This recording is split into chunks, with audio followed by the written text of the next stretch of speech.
안녕하세요. 미나양 글로벌 웨딩 최 팀장입니다. 날씨가 선선하니 결혼하기 딱 좋은 날씨인 것 같아요. 특히 베트남이 이제 북부 쪽 저희가 진행하는 하이퐁은 11월부터 3월까지 초까지는 날씨가 좀 많이 덥지 않고 선선하니 결혼하기 딱 좋은 그런 계절입니다. 더위를 많이 타시는 신랑님들은 이때 무조건 11월에서 3월 사이에 가시면 좋으실 것 같아요. 오늘은 국제결혼 하시는 신랑님들은 어떤 분들인지, 왜 국제결혼을 하는지, 그리고 또 나 정도면 국제결혼 하시는 신랑님들 중에 좀 괜찮은 조건인지 궁금해 하시는 분들이 많이 계셔서 오늘은 그 얘기를 좀 해드리려고 합니다. 연애도 결혼도 한참 할 수 있는 30대 초반에서 40대 초반까지 신랑님들이 왜 국제결혼을 할까?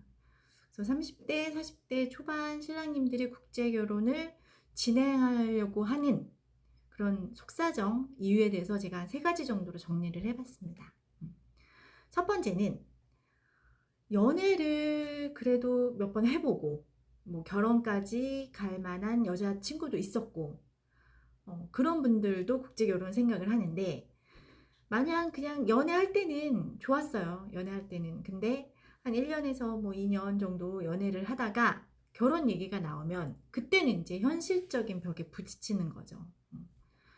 그때는 이제 여성분들이 솔직히 이 남자의 경제력을 많이 따지기 때문에 집은 살 수 있는 능력이 되는지, 뭐 자가인지 전세인지, 그리고 부모님 재산이나 능력이 어느 정도 되는지 그것도 많이 따지고, 신랑 연봉, 그런 것들을 이제 여성분들이 많이 따지게 되죠.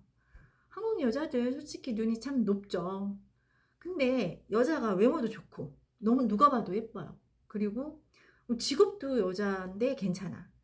그리고 뭐 본인도 뭐 돈을 좀 모아놓은 게 있다거나 집안도 괜찮고, 그래서 눈이 높은 건 그건 당연하죠. 괜찮죠.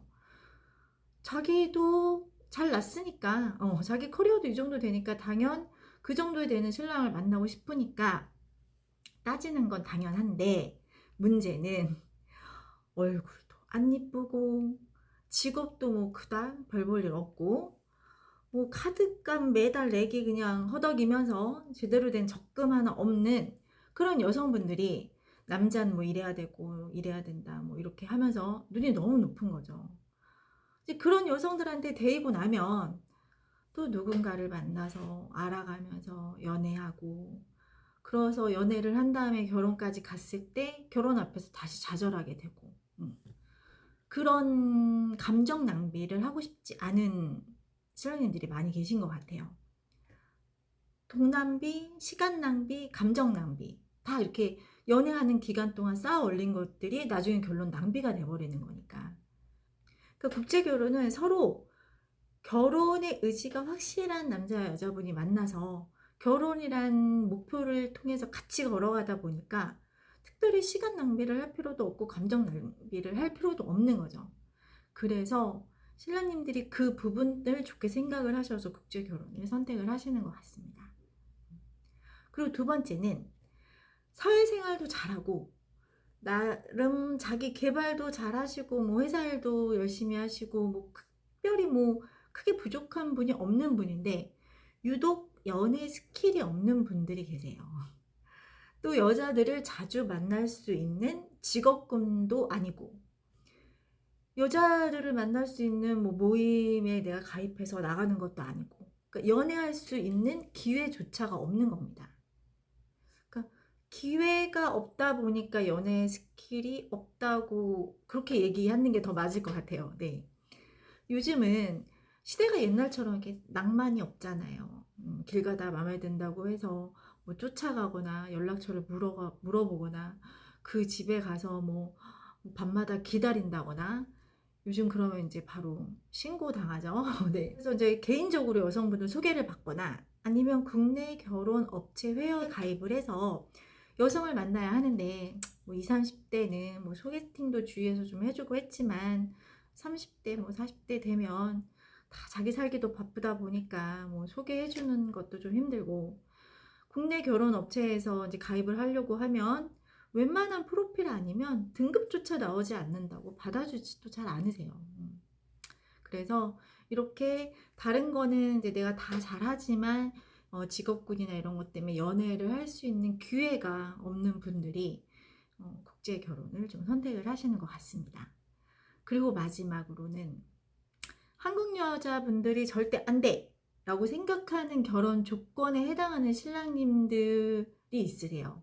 그거는 이제 그 신랑님들의 내면이 아니고 이 신랑님이 갖고 있는 그런 환경적인 조건을 얘기하는 건데, 예를 들어서 이제 뭐 키가 너무 작다거나 시부모님하고 같이 살아야 되거나, 뭐 홀어머니가 계신데 홀어머니가 뭐 나를 어릴 때부터 혼자 되게 막 예쁘게 키워주셔서 나는 어머님하고 같이 살 거야 라고 생각하시는 신랑님들이거나, 아니면 사업을 한번 실패를 해서 지금 뭐 직장을 다니고는 있지만 지금 월세방 하나부터 없어서 지금 다시 뭔가를 일으켜서 살아야 되는, 억울하고픈 하지만 시대가 그렇고 여성분들이 그렇게 생각을 하니까 이런 조건을 갖고 계시는 분들은 그래도 내가 좀 좋은 사람과 행복한 결혼 생활을 하고 싶다 라고 생각을 하셔서 국제 결혼 쪽으로 생각을 하시는 것 같습니다. 그럼 50대 이후에 신랑님들은 국제 결혼을 왜 선택을 하는 걸까요?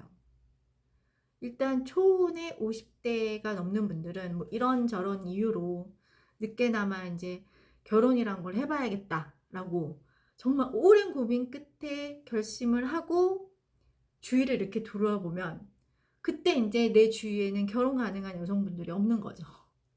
벌써 다 남의 와이프가 되어 있든 뭐 유부녀, 아니면 뭐 아이는 돌싱, 아니면 그냥 40대 중후반 그냥 아줌마들만 있는 거예요.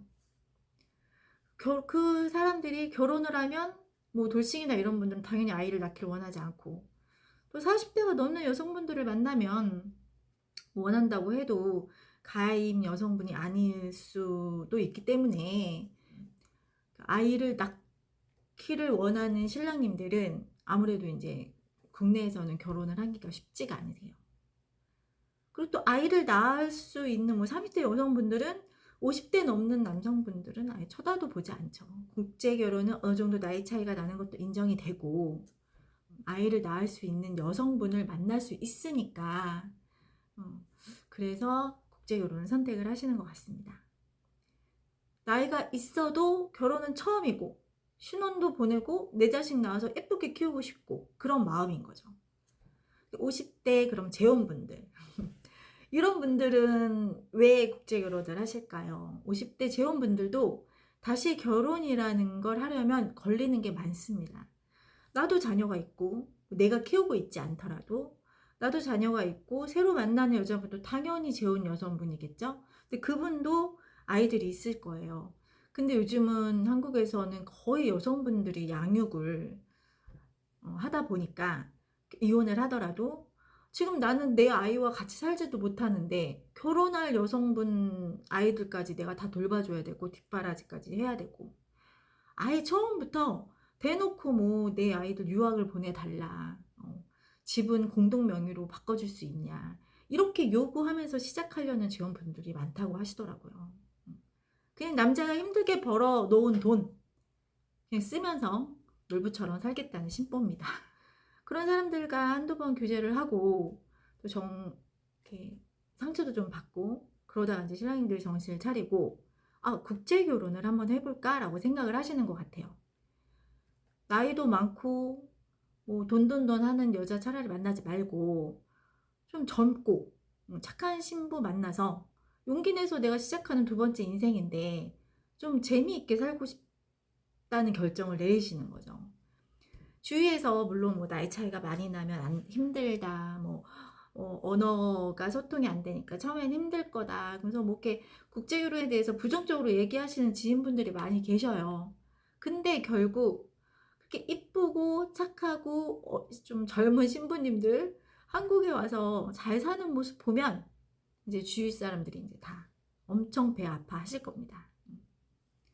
국제결혼이 예전에, 아주 예전에 제가 이 일을 시작한 뭐 15년 전쯤만 해도 시골 농촌 총각이나 뭔가 내가 이렇게 조건이 맞지 않아서 한국 국내 결혼을 못하니까 국제 결혼을 하는 거라고 생각할 때가 많이 있었어요. 실상 좀 그랬었고. 근데 지금은 절대 그렇지 않습니다.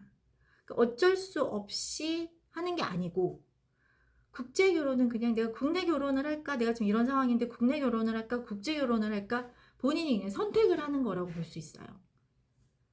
경제적 능력이 좀 많고, 외모가 좀 준수하고, 대도시에 살고, 수입도 좀 괜찮은 신랑님은 좀 세련되고 예쁘고 똑똑한 여성 만나면 되시고, 지방에서 부모님 모시고 살면서 같이 농사도 짓고 같이 이제 농사도 좀 같이 해줄 그런 여성분을 원하신다면, 거기에 또 초점을 맞춰서 좀 착하고 순수한 여성 만나시면 되거든요. 그러니까 자기 상황에 맞게 욕심을 좀 더 내거나 아니면 욕심을 조금 덜어내면서 그렇게 짝을 찾을 수 있는 게 국제 결혼이고, 국내 결혼보다 내가 선택할 수 있는 폭이 훨씬 넓다고 생각하시면 됩니다. 그러니까 남들이 국제 결혼이라고 하면 좀 더 다른 시각으로 좀 보지 않을까 너무 걱정하지 마시고, 내 인생 내가 만들어 가시면 됩니다. 나도 국제 결혼이 가능할까? 왜 사람들은 국제 결혼하지? 이렇게 고민했던 분들, 오늘 제 영상 보고 좀 많이 도움이 되셨으면 좋겠고요. 그리고 용기도 좀 내셨으면 좋겠습니다. 영상 봐주셔서 감사드리고요. 도움이 되셨다면 구독이랑 좋아요 버튼 부탁드립니다. 감사합니다.